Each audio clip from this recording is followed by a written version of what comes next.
Hello and welcome. It's the 31st of March 2022, and what that means is that we're coming to the end of the month of the woman here on CTV. We've been having conversations since the beginning of the month, bringing people, specialists and experts in various fields who are sharing their journeys towards achieving gender balance in our communities for a sustainable future, as the theme of International Women's Month has been. I'm your host, Amelia Nakitimbo, and today we are having people from the human resource world, and they'll be sharing with us whether now that March has ended, if we are venturing into a man's world or if we are continuing into a woman's world. Well, join me in welcoming Henry Kibirige and Shamim Nabaggala. Thank you so much for accepting our invitation. Thank you. It's a pleasure being here. You're welcome. Yeah, so I'll ask you very quickly, as we end the month of March, should we say that we're going into a man's world? No more praises for women and nice words about women, or are we continuing to champion a woman's world? What's your take? Thank you so much, Martha. First of all, it used to be a man's world, but fortunately or unfortunately, I see it now as a woman's world. Shamim, do you share the same take? And this very, as I was seeing the advert going around women and whatnot, you could see everything about innovative, hardworking, creative, blah, blah, blah, blah, blah. And it's now all about now women. And I'm not saying it is bad, but I think we need also to now create the balance to see how that this man and this woman, maybe they all have these qualities. And it's not that the woman is better than the man or the man is better than the woman. They could be different, but they all have significance and they are all important. Because we are seeing a lot of men now losing the importance, the courage, the boldness, the confidence. The men are losing importance? Yes, they are losing it. And it's so surprising. Actually, it's a shock when you tell women, men are losing their confidence. Men are losing the boldness, the courage they used to have. And yet we see now more women taking positions, speaking out their interests, speaking out their rights, and men are silently dying. Being suppressed. Yes. Let me go very quickly to Shamim to share her take on this. I mean, we're having International Women's Month, and the reason was to highlight the issues that women face and also to encourage, rightly, as he has mentioned, it's gender balance. Of course, there's like different sides of the coin. Do you say that now that March has ended, are we venturing into a man's world or we are continuing in the woman's world? Well, I personally choose to differ from my colleague Henry. I think men still seem a little bit more superior than women, regardless of the effort that we as women have really put out to try to brand ourselves, try to encourage each other. Men still take precedence over women. That's my opinion. Right. So as is tradition here on the Month of the Woman, every time we have guests who want to get to know you before venturing into the technical work that you're doing. And we're having the HR perspective as we venture out there, and we thought it was a very good way to, because we're trying to, even the country, to move into upper middle income and move away from the peasant economy, as we say, and to professionalize things. And what a better space than in the workspace and where you prepare yourself. And even when you're hiring people, to know the best practices in human resource management. But now I'm curious to know, when you were growing up, when they would ask you that question, what do you want to do when you grow up? Did you always say HR manager? When I was growing up as a child, at that time, perhaps even the HR profession was unknown.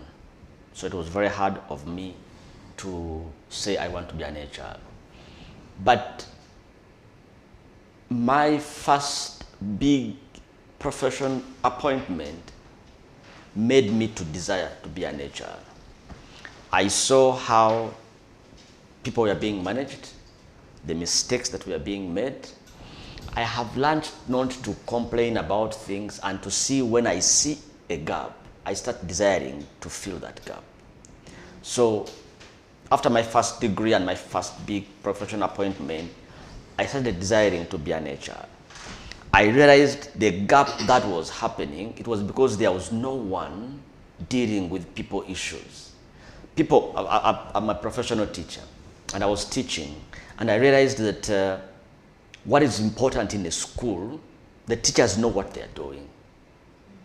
Bad schools don't have bad teachers. Right. Bad schools have bad leaders.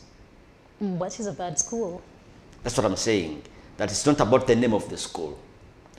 When you see teachers misbehaving, or like in a hospital, doctors misbehaving, so that doctor is a bad doctor. Because you realize that doctors and teachers go to the same universities. You understand? Right. The doctor who makes a mistake in any hospital, just imagine any hospital, I want not to mention any name, but you realize that they all were trained from the same university, by the same lecturers. Right. So they go to the hospital, they do it right, they go to another, they make mistakes. They come late. They mistreat patients. So you realize that it is not about what the skills they have, but whoever is behind the wheel managing them.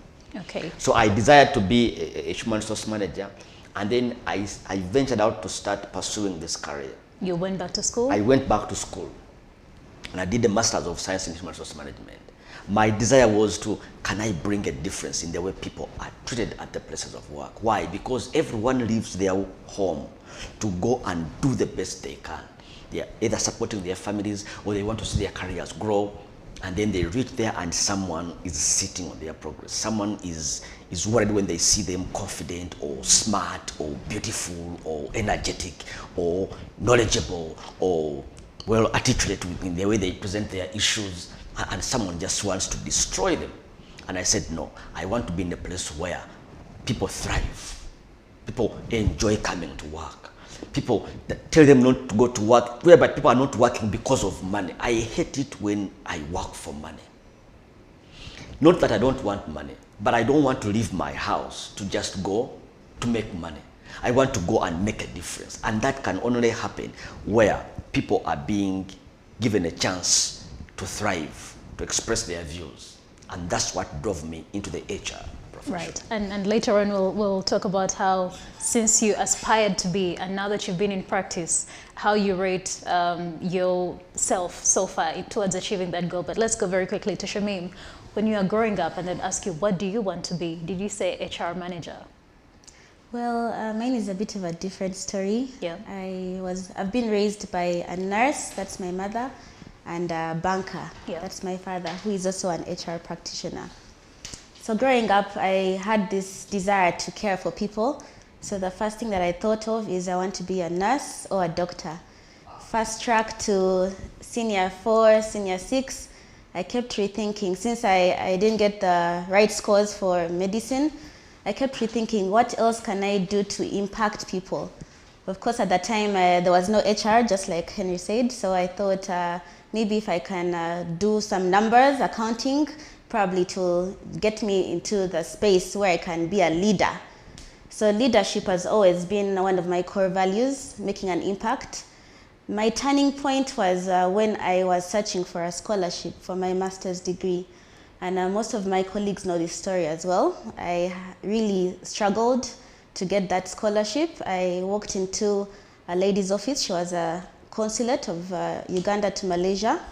And she said she did not have scholarships, but if I wanted to volunteer, I could. So once I did 2 months of volunteering, she was amazed. She was like, you're the only person I know who has a heart of giving. You have a heart of caring for people. So she just reached out and gave me a scholarship document. She was like, you know what, I just needed to confirm your intention. So the scholarship was in HR, MBA, specializing in HR management. Yeah. And she told me to make sure that I use this document that I'm going to earn to make an impact. So just that promise that I made to her, unfortunately she passed on 2 weeks after, but just that promise I made to her made me realize, okay, now I have to go to Uganda, I have to make an impact as a leader, and human resource professionals are leaders, they are born leaders. And one thing that I also realized is HR is a profession of passion. Right. So anyone who has passion for leadership, passion for people, human resource management is the right profession for you. Well, interesting stories there. So I'm hearing leadership, I'm hearing passion. I think passion for any job anyway. I'm also hearing making a difference. We recently had the HR Awards where you're recognizing some of the best practitioners. As the public relations director for the organization, I understand that you're out there to make sure as an organization that you recognize the world-class practice in HR practice. This question is to both of you. What is world-class HR practice? What does it look like for anyone who has an organization, working in an organization? What should they expect world-class HR practice to be? All right, first of all, thank you for recognizing that amazing event. It took place on 4th of March. As HRMAU, which is the Human Resource Managers Association of Uganda, we strive to develop and celebrate talent. So this signature event is the one that encourages people to stand out. The process involved nomination, so it has to be simple people like Henry and I to just click a link and showcase what we have done. There are some people who are amazing, who create an impact, but they don't want to stand out. They might not want to share, but what we are trying to encourage is the spirit of sharing, the spirit of learning amongst each other, peer-to-peer mentorship. So world-class human resource best practice is what we are trying to promote as well. We're talking about, if we're talking recruitment, you have to follow a process. You can't go out and just hire someone who does not fit the competencies or the requirements of the job just because you know them or you feel like you need to do them a favor. It has to be strict. If we're talking performance management, we have to give feedback, constructive feedback. I had a conversation with a good friend of mine called Hannah the other day. She keeps wondering, how can we give someone a performance improvement plan without demoralizing them? So these are the questions that human resource professionals do not have answered. HRMAU is here to brainstorm as the network of experts and find solutions to all those problems. Right. Yeah, thank you so much, Shamim. Let me maybe give you the historical perspective of these awards. We originally had the Employer of the Year Awards by Federation of Uganda Employers.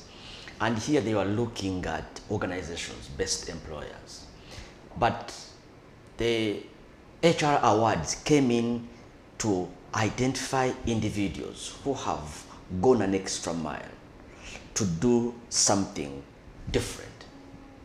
And we said, yes, here we are recognizing employers, but can we go down to organizations and look at these HR people who go out and do something unique? In the various, we are all HR managers, perhaps, but there are those who, like for instance, when you talk about performance management, someone goes down and ensures that every detail, every nitty-gritty details in performance management has been done, has been followed. And then we are saying, can we not allow that person to just go unrecognized? Right. Because if we say CTV is the best employer, yeah, that is CTV, the organization. But there are those individuals in CTV that go an extra mile, that see every guest coming to CTV as an angel, as someone who needs to be celebrated. That might not be done by everyone. Maybe it is done by the gatekeeper. Maybe it is done by the receptionist. Maybe it is done by the presenter. Can we take time and recognize that person, and perhaps this person shares with us what he has done, and then others can learn from them. Because as we celebrate good performance, good talent, others are inspired and others are motivated to do the same. I might be doing something and Shamim needs to know, how do I do it? Like when I see Shamim, the way she does her things, I have always admired her because I want to know, how does she manage to do it? How can she manage to be warm and lovely and caring to almost everyone, all people of all categories? Yet some of us perhaps, I would first look at the way you are dressed and then say, that one I will not give him a hug. Maybe this one I will not even shake hands. Then how does Shamim maintain that smile from morning to morning in all circumstances? How does she relate with all people of different categories? And that is what we go out as HR managers in these awards to recognize and appreciate and then award. And I'm so grateful that for the first time, These awards were accompanied by a cash award. At first, we would just, recognize and we clap for them. Yeah, thank you so much. This time, we took a step further and we said, no. And there were some very good checks, yes. Yes, buy some milk for the kids. Right. Buy some cake and chocolate for the wife or husband. And that was a great milestone. And I look forward in the future, perhaps they will be given land titles and cars and vacation tickets to Well, go. you're talking to a representative there, so maybe she'll take the message. One of the categories of these awards was on diversity and inclusion.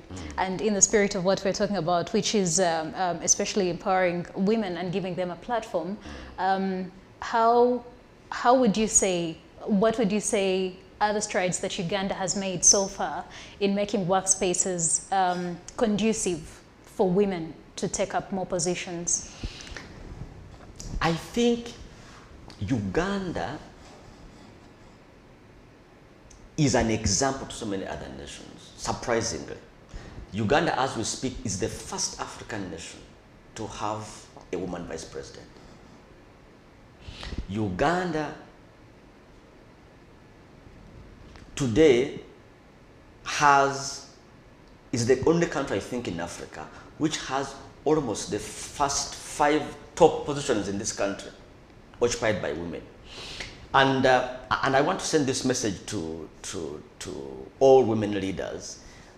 First of all, I want to acknowledge the fact that our president is not a woman, but he has deliberately promoted women in the space of politics, in the army, in the police. And also, Uganda is picking up steadily in allowing women and promoting women to take leadership positions. When you look at key sectors and key enterprises in Uganda, they are being led by women. For the first time, we saw a woman leading URA. And at that time, wow, things happened. There was a change. For the first time, we saw a woman leading the city, KCCA, being led by a woman.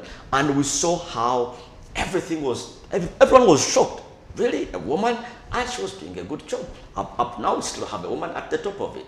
So I think, and so many organizations, we are seeing women coming in. And if you look at these awards, I was looking at these awards, majority of these awards went to ladies. You understand? And some of us are not shocked. Those who are shocked are because they took too long to know that, or they just didn't want to accept that actually women have something to put on the table.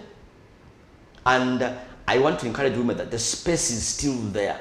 The space is still there, but this time we are saying, let's share that space with men, not as competitors.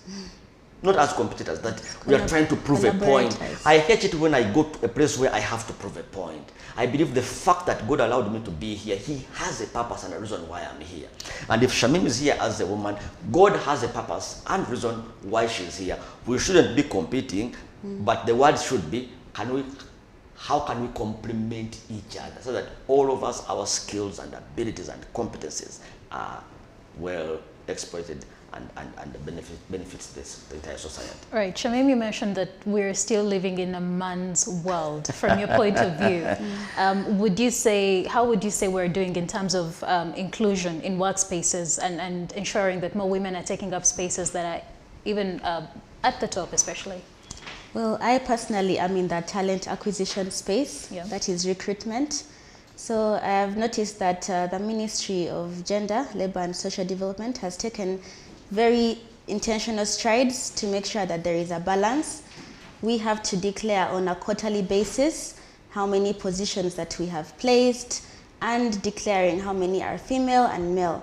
So they are tracking this to ensure that there is a balance. In case there is not, then they would notify us. That is one.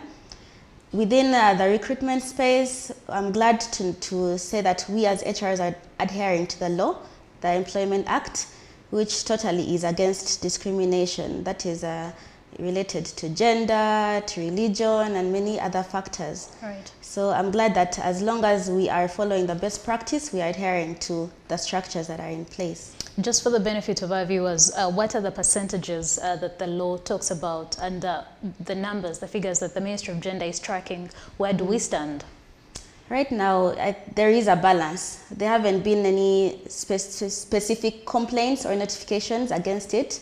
One thing that we are certain of is that women in leadership positions are really coming up.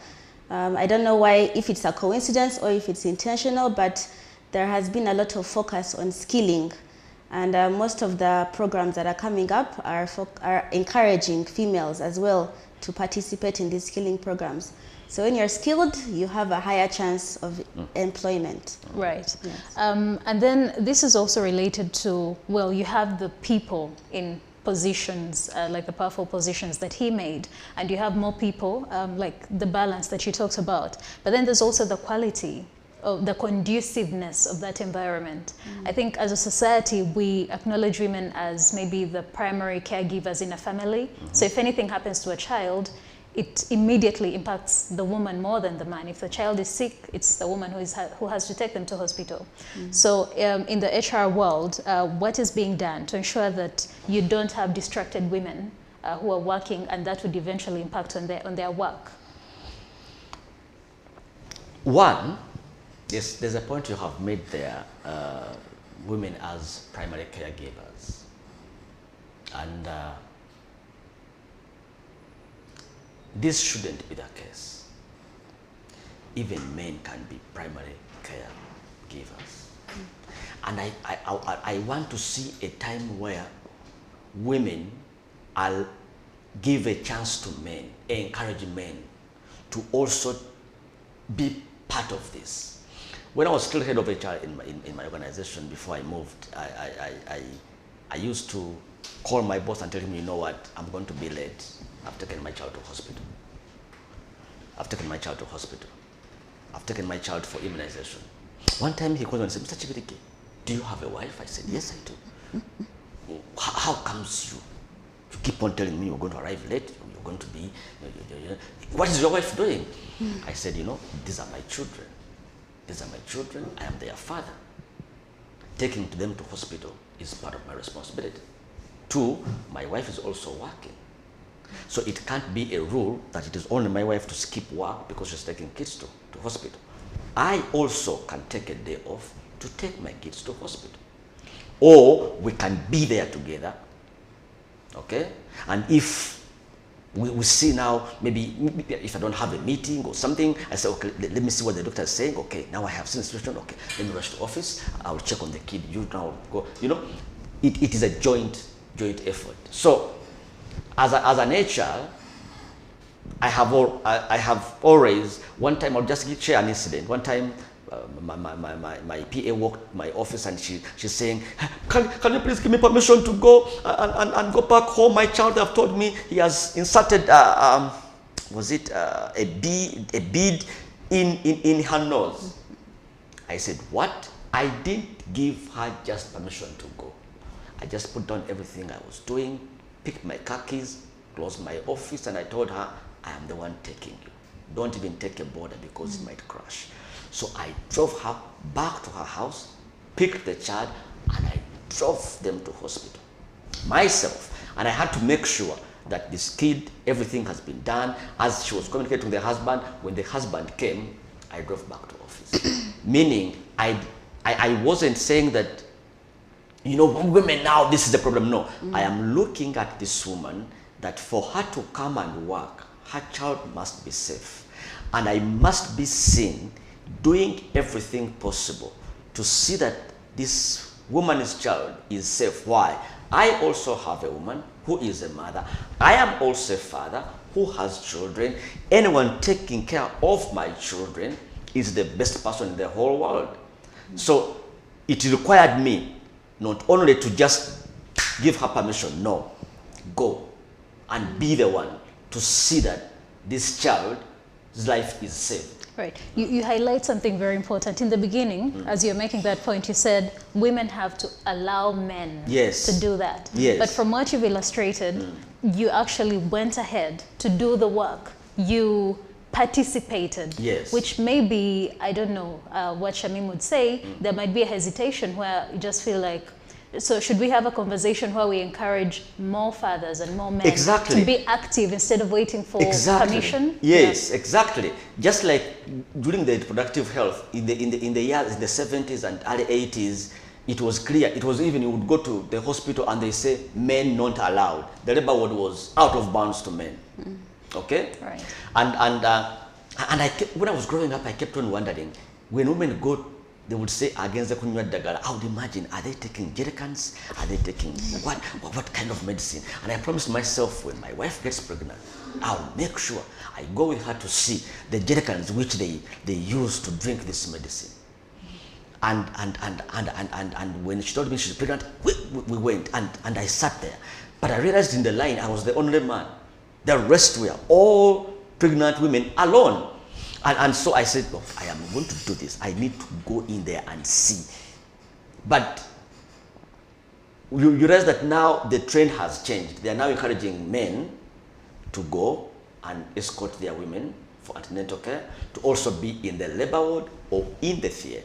Right. I have done that for all my children. I have been there in the theater or in the labor ward. Now, for that to happen, I think we need to bring and allow men not to look like they are weak or inferior if they get involved in women issues, in childbirth issues, in antenatal care issues. Not to call them women issues, but to know these are our issues.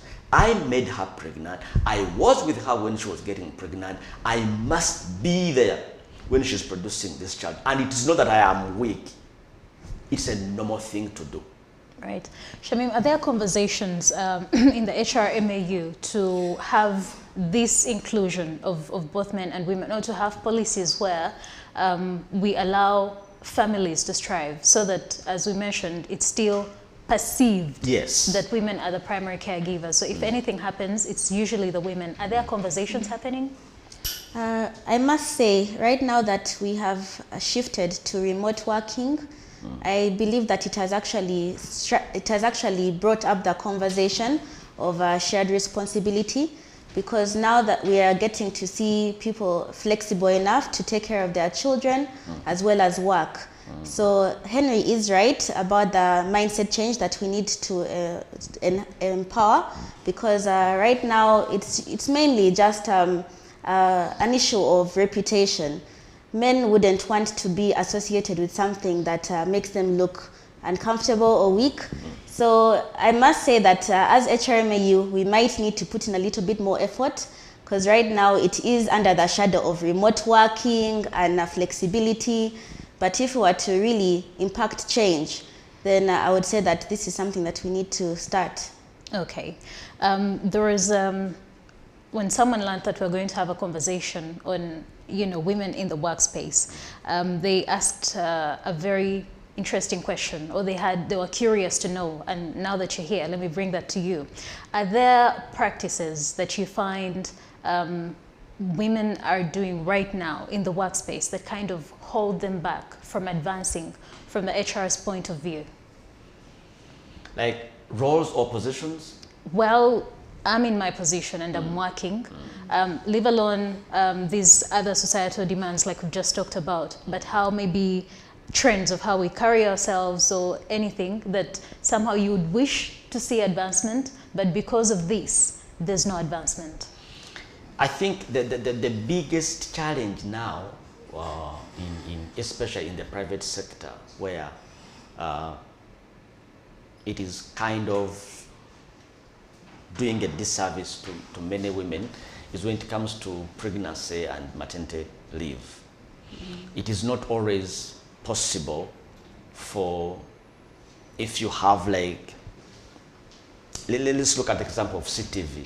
If you have 5 presenters, they are all ladies, and they all get pregnant almost at the same time, and they all go for maternity leave almost at the same time.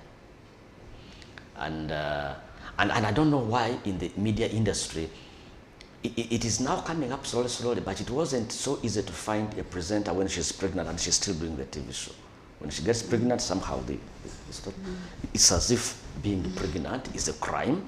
I've always wondered, why can't a pregnant woman read news or do a show like you are doing? When she gets pregnant, she somehow you see her we've had that on CTV, having someone who is heavy and they've read news. And that's what I'm saying. That now those are the things we want to start seeing.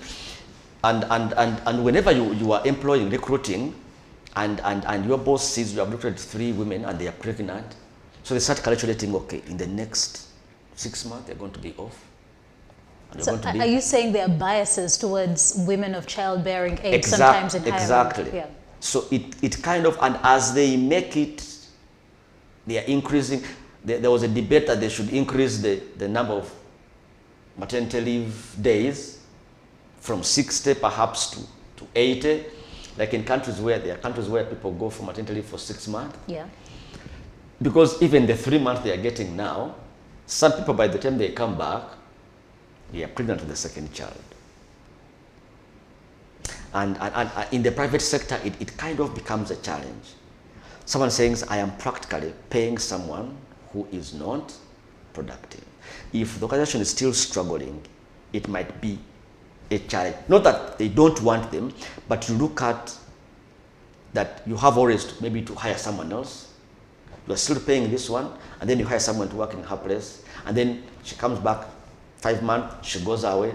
So those are some of the factors that sometimes people look at and they want to limit the number of women in the workplace. And it is kind of a challenge. But this is something that can also be worked upon.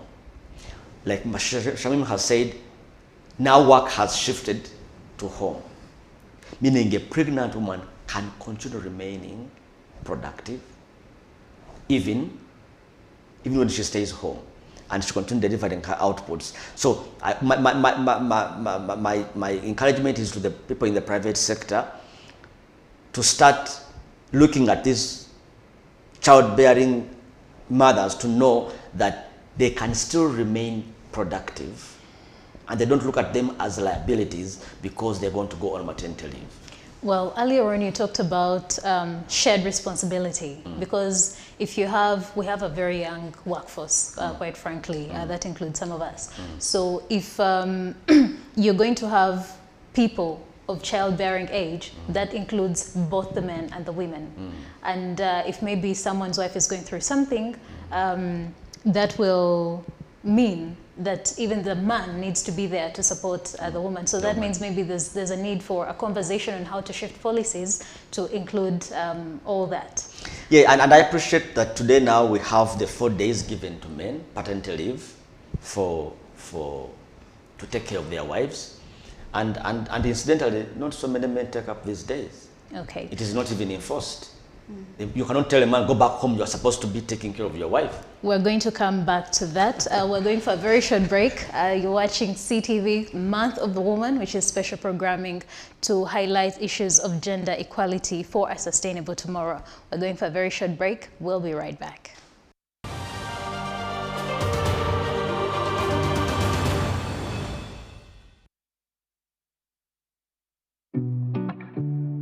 CTV is now on StarTimes. You can now catch all your favorite programs, our daily comprehensive news bulletins, and so much more on StarTimes channel number 248. Stay tuned for a world of endless possibilities. CTV. Don't blink. Don, Rajo get a mazina again, Tima. But you man didn't know, tell me, kid.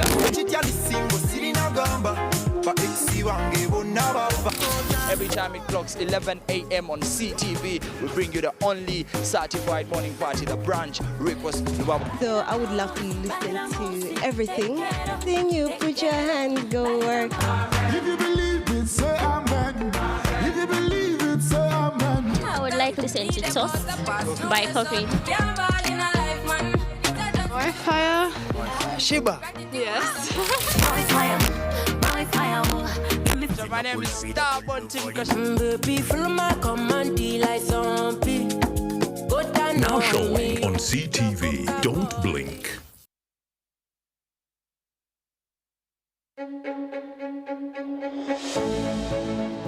Look at her go. Don't miss her glow. She's beautiful, elegant, brilliant, confident. She adorns a crown of glory,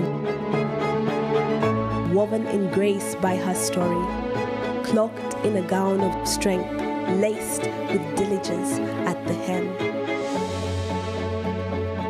Who art thou, O great mountain, before her? Honor her for all that her hands do. Her works bring her praise. She is the Proverbs 31 woman. She'll never be in a daze. She will emerge victorious. She bravely faces adversity. Through this crucible like silver and gold, she unfolds unscathed like a phoenix rising from the ashes.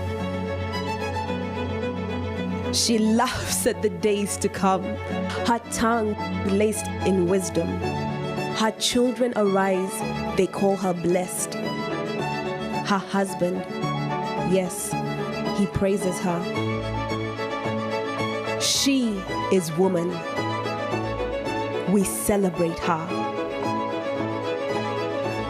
We are CTV. Don't blink.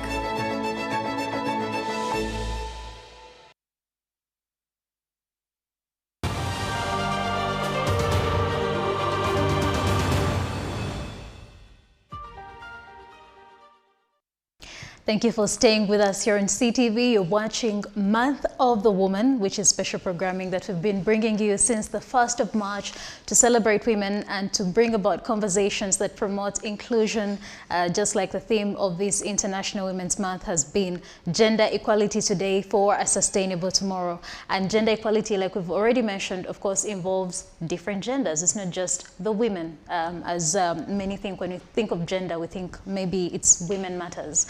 And that's actually a big challenge also. When you talk about gender, it's like automatic you are talking about women.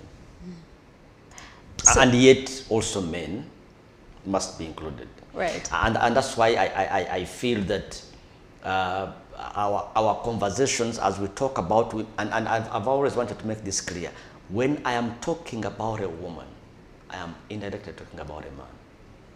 When I'm talking about a man, I'm indirectly talking about a woman.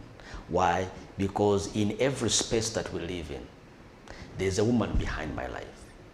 That woman could be my mother, my wife, my sister, my lovely daughter. That whatever I am doing, I must not look at myself only as a woman. That's why I cannot allow myself as a man to sit in any space and I say I'm going to fight women. Because I am looking at Shamim, who's not my sister. I'm looking at this woman whom I met at workplace. Whatever I'm doing as a man, I know indirectly and directly it is affecting the women important in my life. And before we went for a break, you had brought out a very key issue of paternity leave. And how very small it is, because we understand usually when women have given birth, it's a very delicate time and there's need for family support in there. Yes. So now that the paternity leave is, very short, isn't that curtailing the well-being of women? I don't know whether it does, but... and also affecting the men as well. Yes, and by the way, people have not yet realized the trauma that men go through when their wives are pregnant. I've always told people that when you have a pregnant woman, everywhere you go, you see a pregnant woman. When you're driving on the streets, you see a pregnant woman. When you go to a school, you see a pregnant woman. That's your experience. That's my experience. And so you are like, Banang, did we all agree that we should all make our wives pregnant? Why? Because now you are always conscious because you have a pregnant woman at home. And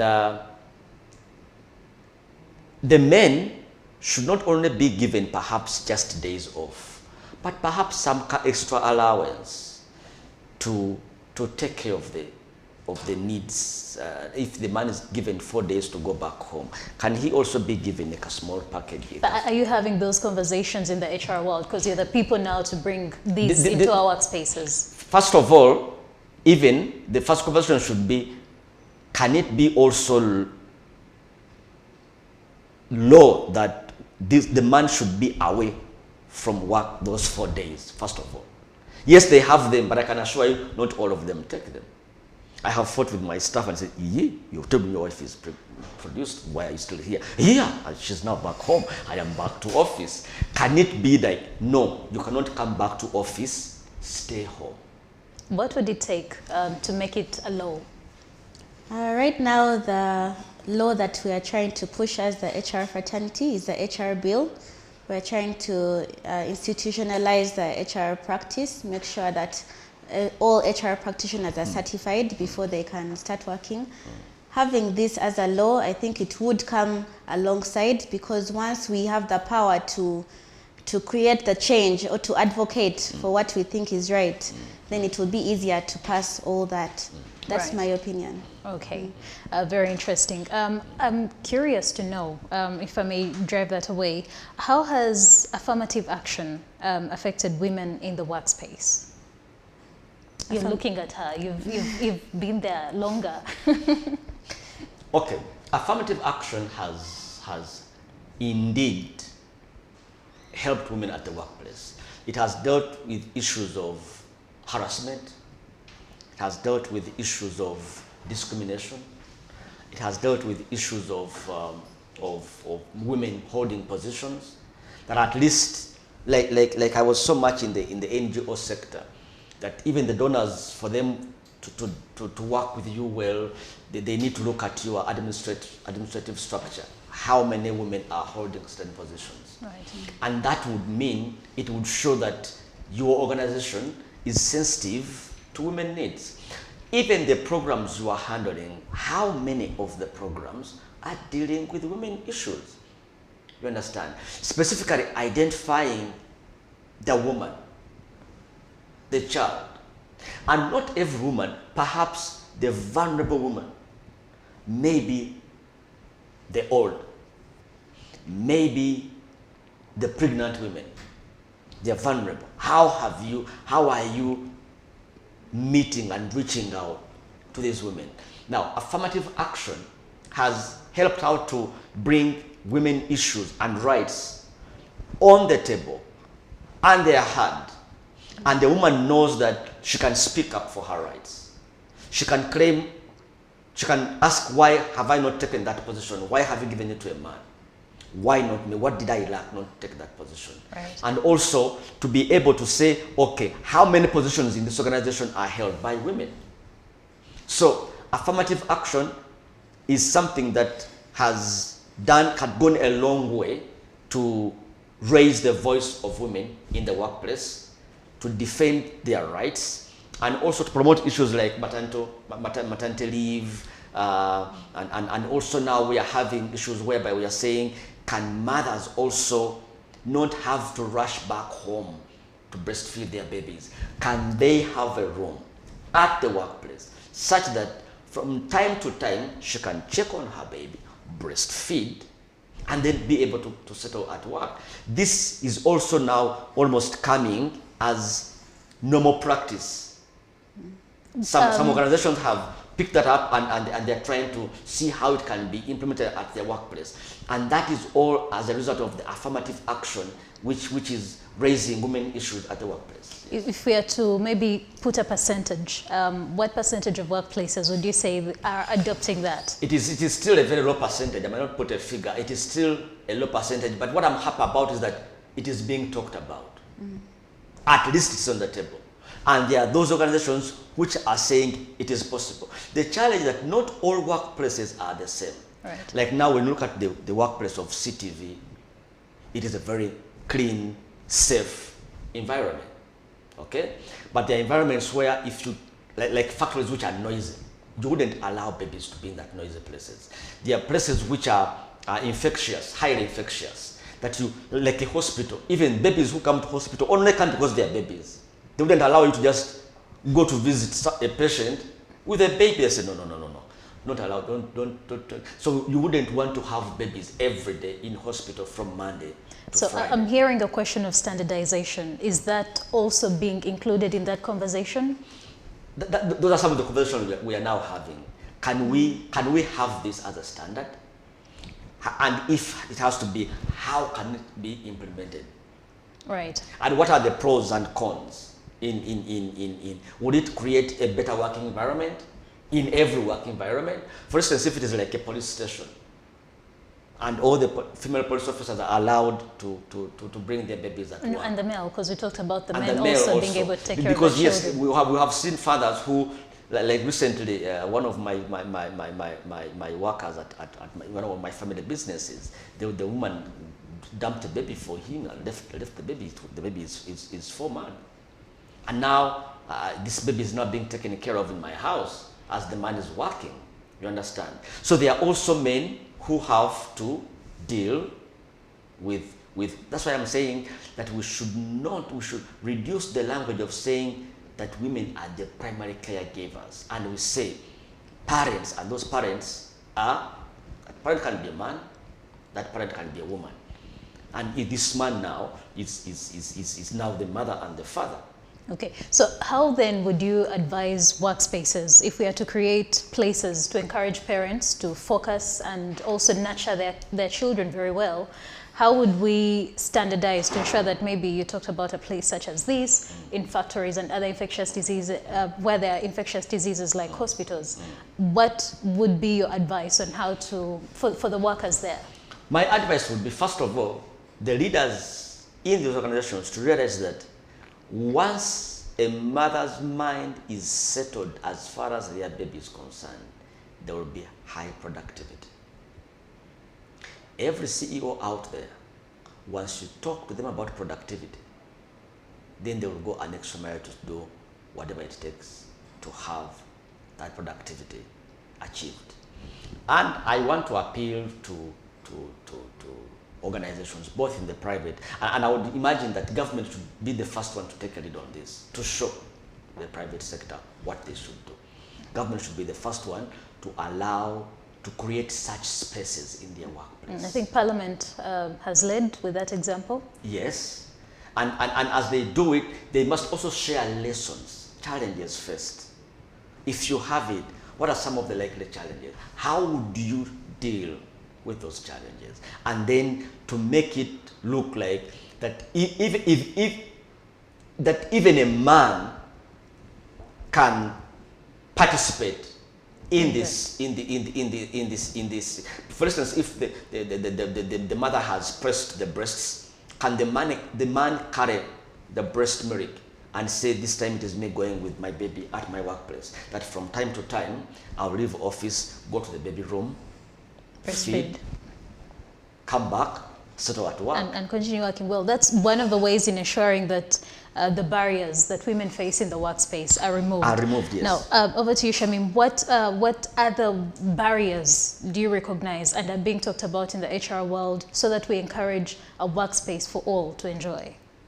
Well, if it comes to gender-related issues, first of all, in addition to what Henry said, I think policy implementation would help. One thing that I've noticed in the HR space is most of us would like to benchmark on each other's HR manuals, because there is the employment law, but every organization can customize according to their needs and specifications. Yeah. So standardizing can be also led by the association, something that can support with everyone understanding under the same umbrella what needs to be done and what shouldn't be done. In terms of barriers, there has been a little bit of discrimination in, let's say, talent acquisition for women, especially because of issues to do with menstrual periods, menopause. Some people on the panel see someone probably reacting badly and say, maybe that she's in the time of the month, probably that's a culture mismatch.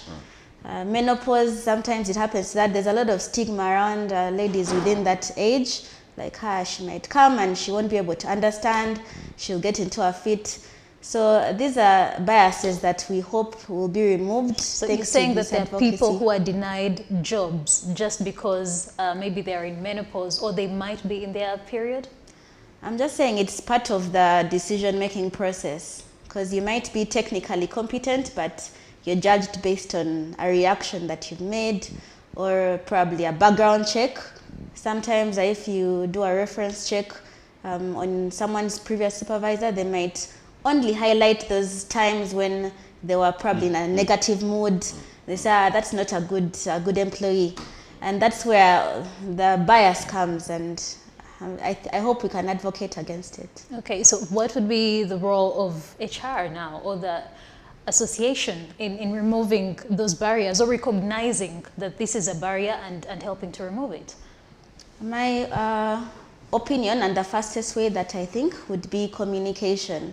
It's all about getting the conversation started, getting the message out there, telling people that it's okay, whatever they are going through is something that is normal, and there are solutions. I've seen some organizations, some of my clients that I support, they have policies pasted all over. Even visitors who just walk into the company see sexual harassment policy. It's not allowed to touch a lady here and here and here. Like, it's very, very visible for everyone to see, such that if a visitor comes and touches one of the staff, she'll be like, hey, look at this, it's not allowed, it's not permitted. So communication is the fastest way, and it can be done policy form, advocacy, going to legislators to push for it. And I think it's something that needs to be put on the table. Right. You've talked about policy and advocacy and lawmaking. What best practices have you seen that allow women to thrive right now, if you're to benchmark, and it could even be out of Uganda? Okay. I think some of the best practices that, like when we talked about allowing mothers to come with their babies, yeah, I think that is something which must be emulated. I used to have a practice where I was head of HR, that whenever a mother would give birth, we would go as staff. We would raise our own money as staff. And we go to visit her either in hospital or at home. And we had bought her gifts. And then we sit with her, we pray with her, we welcome the baby, and when I started that initiative in that organization, some ladies said, Banandi, I think I need to go. Even those who had given up on giving, but they said, Banandi, I cannot miss this kind of love and care. Because in the past, women would feel bad whenever they would get pregnant or give birth, because they would know this is the time when they are wanted less in the organization. Yeah. And me, I turned it on and I said, this is the time when you are loved most. This is the time when everyone, even those who don't even know that you are there, they will come and see you at home. They will buy you gifts. And they would always look forward to what gifts my fellow staff are going to buy for me. And it would make them, some of them would even come back before their maternity leave is over. This banana, I just look forward going back to work. Now, those are practices that I would want to see being emulated worldwide. And also allowing women to perhaps be able to work from home or flex working hours. I am the person who doesn't believe that work has to start at 8. Right. So someone can work remotely or come late in the morning, and then they extend. Yeah. So what you're talking about is one of the reasons that was cited in something that has been called the Great Resignation, and we'll be talking about reversing those reasons to ensure that more people stay in the workplace. Yes. When we come back after the short break. Okay.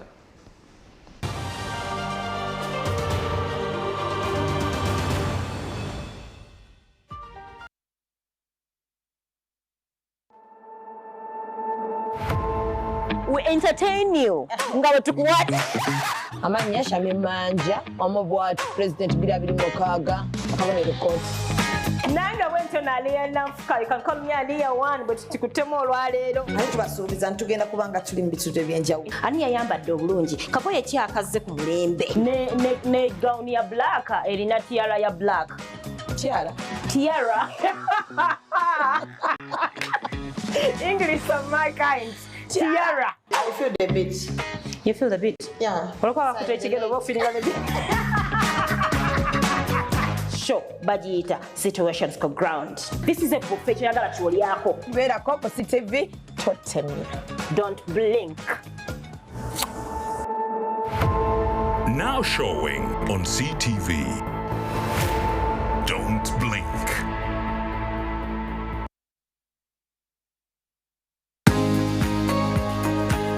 As we embark on a journey to realize our full potential, we all need expanded minds and limitless possibilities. We need to be accurately informed. CTV is your growth partner. With reliable, in-depth news, we tell the story from all perspectives. We bring you the story in real time. Catch our comprehensive daily bulletins in Juba Egorobye at 7 p.m. and PM edition at 9 p.m. CTV, don't blink.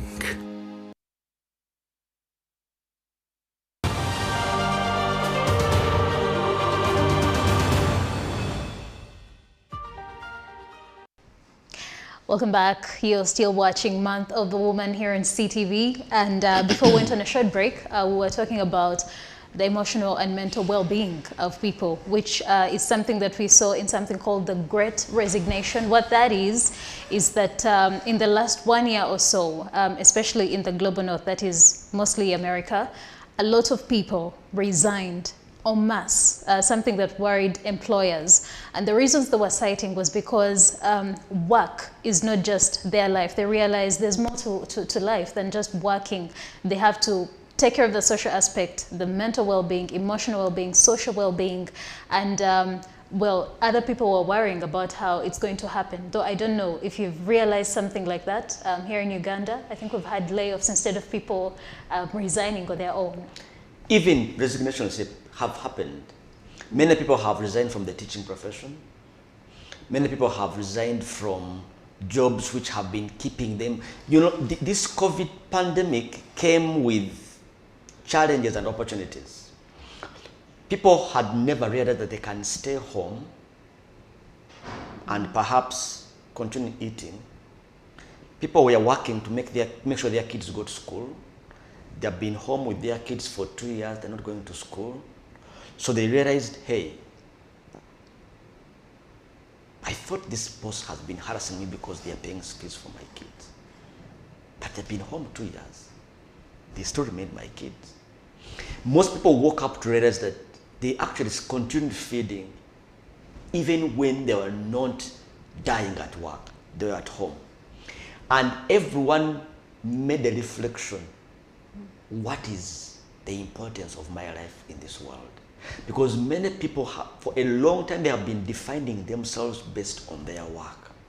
They look at themselves as TV personalities, as managers, as teachers, as all those things. And now those things, they are not there, and they are still there. But to bring that home, these reasons that they were citing, inflexible work hours and lack of, other aspects of life, we see it here home. Yes. Because there are maybe fields of work which do not allow, and maybe they even favor men more, because at the end of the day, if you have to wake up very early and reach home very late and you're barely there for your family, we see that they're pushing women out slowly.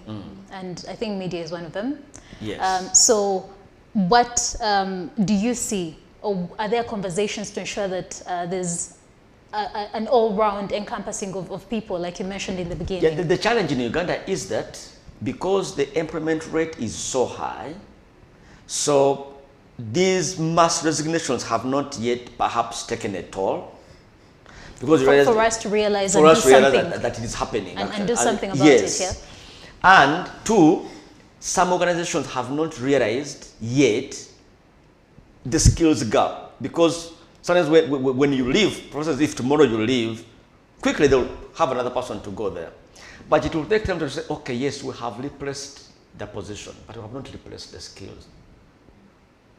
It takes a mature organization to realize that refilling a position with the person is not necessarily refilling the skills the other person had brought into that position. Right. So the resignations now in Uganda happening, perhaps employers have not yet, but in the teaching sector, in the education sector, they have. And government has now gone back to start recruiting other teachers. Why? Many teachers left the teaching profession. They realized that they have been perhaps slaves or working for peanuts, and they also realized the other skills they had that they feel can also bring in perhaps even more than what the profession was bringing in. And so any organization must now start having that conversation. The challenge is that our unemployment rates have been almost at 70–80%. So if 30% of the people resign from work, and already you have a bunch of 80% of the people who are looking for those some jobs, you might not even want to recognize that there has been mass resignations. The reason why it is recognized in developed countries is that it is not always easy to find a replacement for someone who has resigned, because everyone is almost having a job. Would you say that because of those numbers, like you've cited, that's maybe one of the reasons why we do not pay close attention to how we treat people, and now that brings in the aspect of the mental well-being and emotional well-being and financial well-being of the people that we are working with?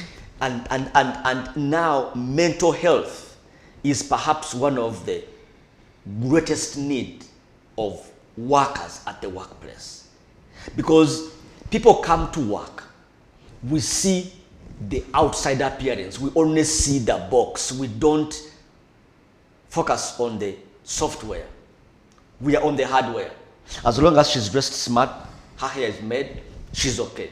What conversations are you having in the HR community regarding ensuring that more workspaces embrace mental well-being of the employees? And now, that's where now we are moving. Right now, we are looking at mental health as part and parcel of the package we bring at the workplace. You understand? We are creating, we are making counseling, mentorship, coaching, you know, as part and parcel of day-to-day work environment. Can someone talk to someone? I have ever been hired by one of the organizations to go and just sit there and listen to their staff, talk to them.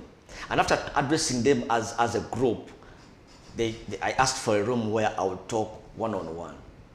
And you realize that the issues they bring when they are in the group are different from the issues they bring when they're one-on-one. When they're one-on-one. Someone now starts opening up. We have seen people committing suicide. We have seen people fighting depression. We have seen people living a different life on social media and the real life. On social media, we see a diva. We see someone who's happening everywhere. In real life, they are lonely, they are depressed, they are dying. Shamim, are you also feeling a shift in that way? Or where do you think we're going with this now? I think it has done more good than harm, honestly speaking. I know it was really disruptive, but I'm glad that right now organizations are seeing the value of culture. Organizational culture is one of the biggest topics trending. I'm actually moderating a talk on culture this Friday at Hotel African at 8:30. So culture and mental health are the trending topics right now, and what organizations are realizing, unfortunately, it's reactive, it's not proactive. Some people try to advocate, but they wait till something happens before they can react. But you're having a blend of encouraging people to have a balance. Before it was results, want to meet the target, etc. But now we have to bring in an element of, are you okay? Are you resting on the weekend? Are you working through the night? Please don't do that, it's not right. And culture, that warmth and trust that people expect from the organization that they are dedicating all their lives 8 hours to, 8 Right. hours of their day to. So you mentioned a shift, say, in how we are working. So I imagine like this pregnant woman that you alluded to, who is at home and is working, and what we've seen, or what the pandemic has been teaching us about work, is that sometimes working from home means that you work much longer hours, as opposed to the paced hours where you maybe go for a lunch break and then you clock out at a certain point. So for the people who will be working from home, how then does that include them in these conversations? Well, I personally had the experience of working from home, and I must admit there are times when I worked till even 11 p.m. and I didn't even realize it. But the best part about it is that it's flexi hours. You can still decide to work till late and wake up late. So if you're working and maybe you have, you know, kids running around and you have to do house chores and everything, and you're tired, and of course that drains, I imagine, emotionally and mentally. So as an employer who is not there in this person's home to even notice that maybe something is happening, how then do you help that person? There are some organizations that have put in place employee assistance programs. That's what we call the proactive approach. So my suggestion is, as the association, now that you've brought this up, we should benchmark on those and see how to standardize it across the board. Because there are some organizations who just don't know how best to reach out to these individuals. They feel like they're providing everything. I've given you the data, I've given you the airtime, probably I've contributed to your bills. What more do you need? So it's all about benchmarking, seeing if you need to have someone checking in on them regularly, giving them a call. These are some of the practices that are being done, but standardization is required to make sure that it is worthy. Yeah, employment assistance programs, you call them. How does that employee? How does it play out? How exactly does that look like, other than, you know, the tools of work? It's mainly about counseling and guidance, mentorship, having a structured growth plan to make sure that whatever you're doing, we are with you as our employee. We care about you. So we walk the journey with you. If there are any challenges, we address them before they, you know, get out of hand. So having that in place, even just terming it as that, although you're doing the regular HR practice that you know very well, having it packaged as an employee assistance program is good enough to make the employee feel, okay, now they're caring about me. So they actually start to realize, because some employees don't realize that what they are giving me is over and above what other organizations do.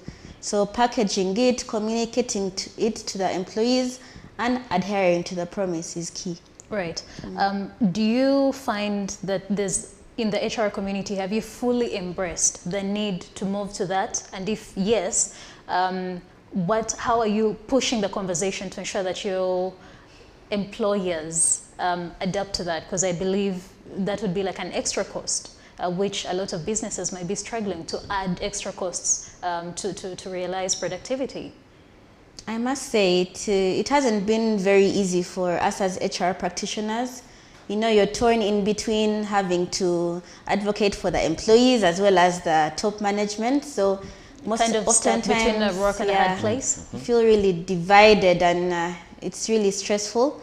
But one thing I know for sure is within this COVID time, the pandemic, the HR practice has really been recognized as one of the most crucial.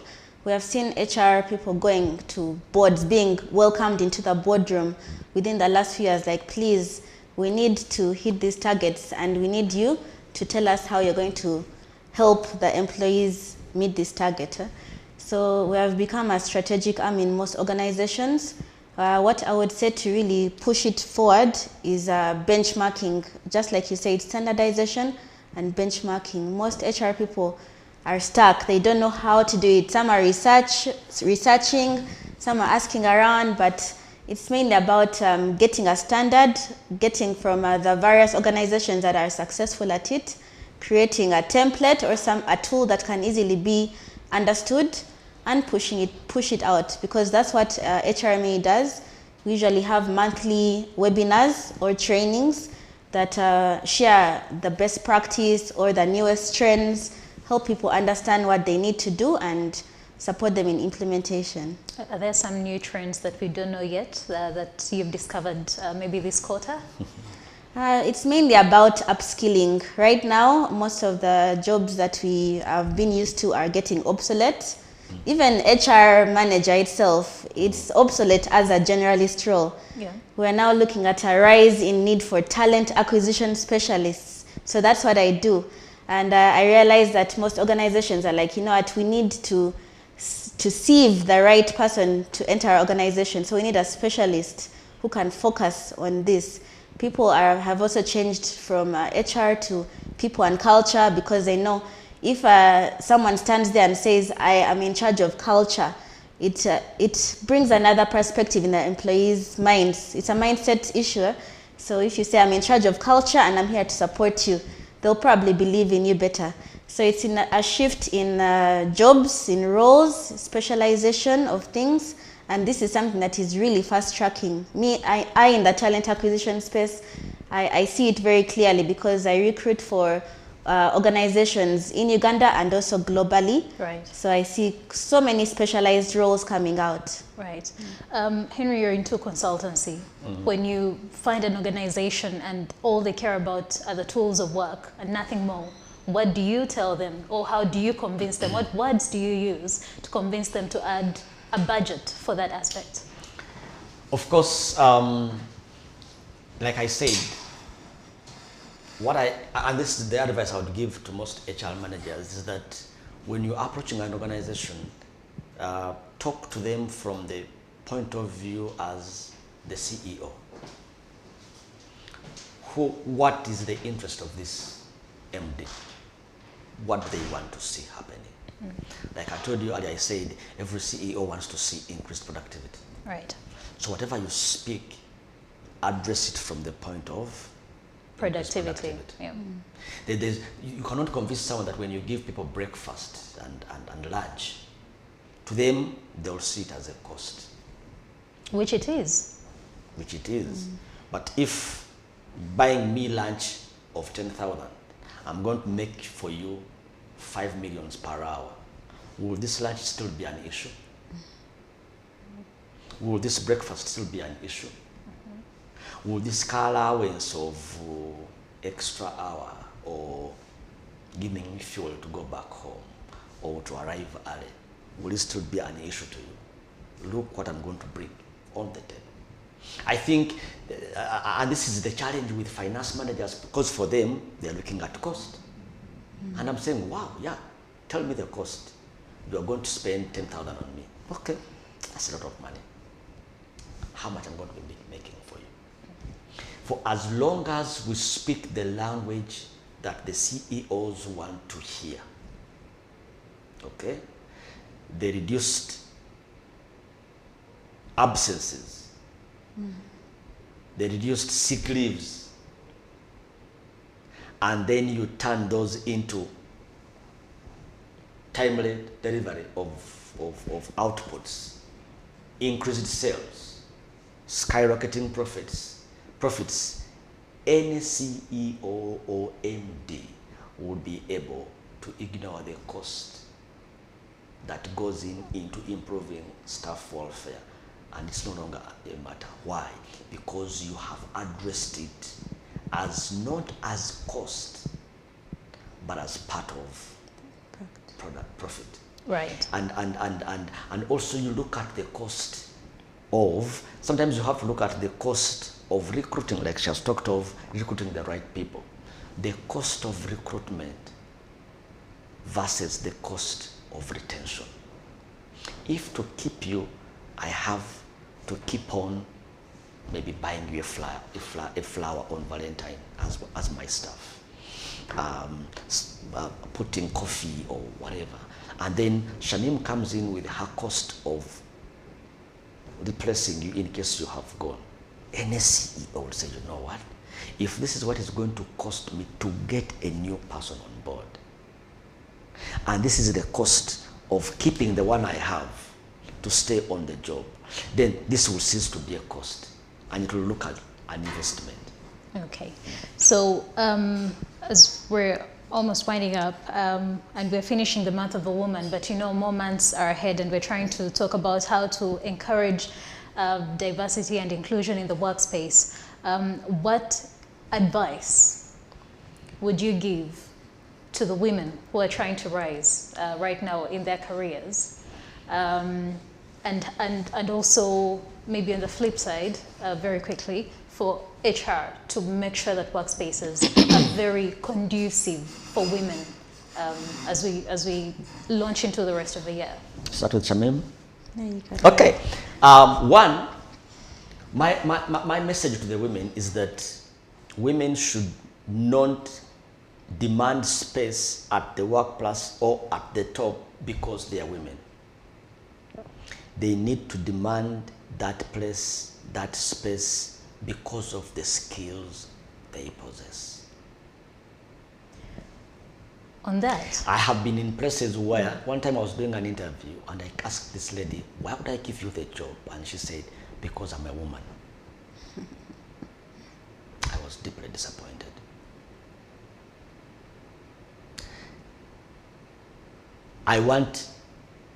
Yes, I see you a woman. Why would you be that woman?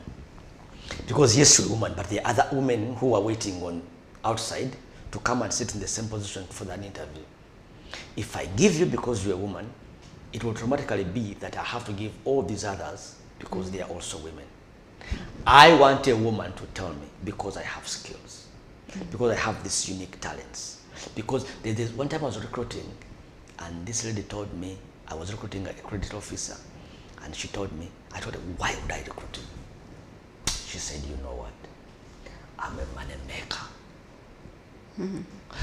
Ever since I have been recruiting and interviewing credit officers and loans officers, I had never seen any loan officer talking to me as a money maker, because loan officers are known to be giving out money.